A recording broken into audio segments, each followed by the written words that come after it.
Welcome to Guide Guru. We hope this video helps. You begin by preparing what you will animate. Set the composition to 16:9 or a custom ratio and pick a frame rate that fits your motion style. Once done, import PNGs, SVG, sprite sheets, and audio, then organize them into clearly named folders and layers for quick access.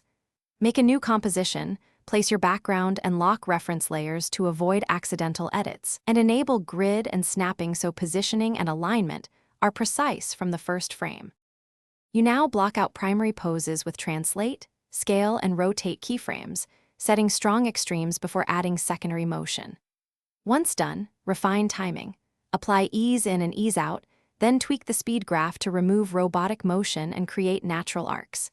Make use of masks to reveal parts, parent limbs or components for hierarchical movement, and pre-compose complicated groups so you can animate high-level motion without breaking details. Make sure to scrub and loop sections to test continuity as you go. You finish by previewing the animation at lower resolution to confirm timing, then select Export Settings, H.264 for compressed delivery or ProRes/PNG sequence for transparency and quality. Once done, set bitrate, confirm resolution and frame range, and export while keeping audio synced and levels safe.